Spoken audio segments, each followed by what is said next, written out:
Hey, Hi-VisPsychologist, episode 2. No, I'm not a real psychologist. I'm a tradie, not 9 to 5, 7 till when I finish work. So, this will be the second story, second tip. I'll make it a lot shorter than last time because it was very, very long.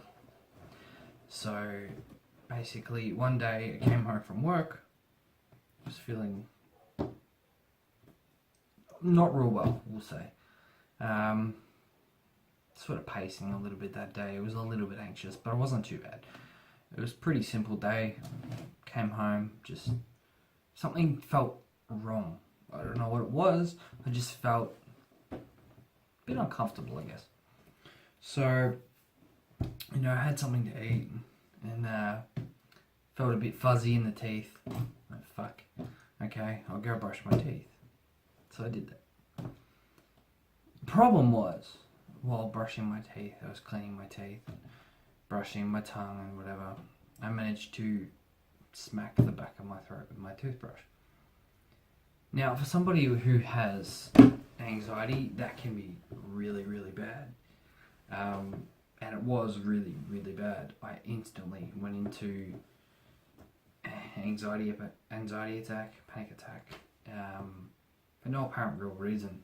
It's just, I hit it, automatically I felt like I needed to vomit, and that freaked me out. As we know from episode 1, throwing up now is a major, big deal to me now. If I even feel sick, I can go into an anxiety attack, which sucks, Anyway, so I felt like something was stuck in the back of my throat constantly. It was like a ball of phlegm was stuck. And it happens, people out there have anxiety. It's very normal for us to feel like there's a ball of phlegm stuck in the back of your throat, or that something is in the back of your throat. There's nothing there. Remember this. It's hard. It's really, really hard, It feels like it's there. There's nothing there. Sometimes you go look in the mirror. Stand and stare into the mirror. Open your mouth, look in the mirror. You can see there's nothing there. Anyway, this particular day really freaked me out. So I drove myself down to the hospital. Walked in there. Obviously they've been getting pretty sick of looking at me, to be honest. Been there that many times, that often at that point. And I walk up to the lady. I'm like, I feel like there's something stuck in the back of my throat. Can you have a look? Because I'm borderline, in full panic mode. I wasn't quite there, but I knew my trigger. So I walked in and said, yeah, this is the problem. She looked down the back of my throat and she said, what's happened is you've knocked the thing, the ankles, whatever it's called. You've knocked that, and then your body's gone into panic and you think there's something stuck. There's nothing there. Just calm and just relax. Now, that's the story, alright? I knocked the thing in the back of my throat while I was brushing my teeth. Who cares, right? But the thing about the next day is, the next morning, you have to brush your teeth again. So it's going to automatically cause that response. Now, to everyone who's got anxiety out there, I'm going to give you a huge tip. And it's hard. It is really hard to deal with this tip and hard to do it. Right?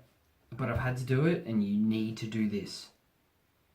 It's called, I'm calling it, I don't know what the actual word is called, anxiety repetition. So, if you find that there's some trigger in something that is giving you anxiety, do that thing. Do small doses of that thing. Alright? If brushing your teeth is the issue, right? Just get a really light brush when you're doing it. Always have a glass of water with you. Only use a small amount of, cleaning stuff. Chewy. There are other ways to clean your mouth. There are other ways to do things.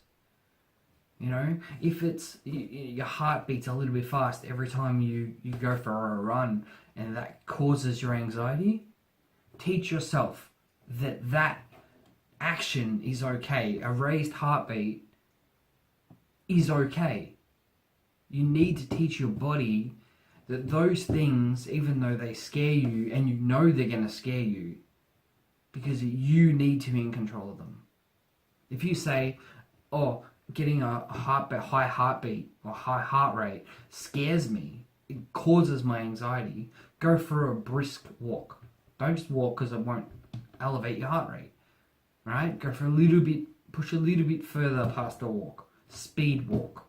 Right? As soon as you feel that heartbeat start to raise, say it out loud. Say out loud, it is okay. I am letting my heartbeat raise. You know, and I had to tell myself that every day when I was brushing my teeth. The repetition. The reason you do anxiety repetition is because once something becomes the norm, you forget you've got anxiety by it. You forget that. Your body responds to that one action that can cause anxiety, cause a panic. And if you teach your body that it's okay, that it's a mundane task, it is a boring task to your mind. So elevating your heart rate is a boring task to your mind. Your body will forget that it gets anxiety by it. And it'll stop. It takes a long time. But repetition, you got to keep at it. You got to keep at it. You got to keep at it. And you got to push past that boundary. If it's elevated heart rate, because I had that also. Elevated heart rate started to freak me out. I started to go on walks. You know, longer walks. I do weights. Anything that will keep my mind going. Yes, my heart is elevating, but that's okay. I'm making it do that. I want it to do that. Will cause your body to react in a different way to your anxiety. Your anxiety will disappear when you're telling your body it doesn't need to freak out because it is a mundane task. Anyway, tip number 2 from the Hi-VisPsychologist. Make your anxiety trigger a mundane task. If you like this, like and subscribe so I can do more. Laters.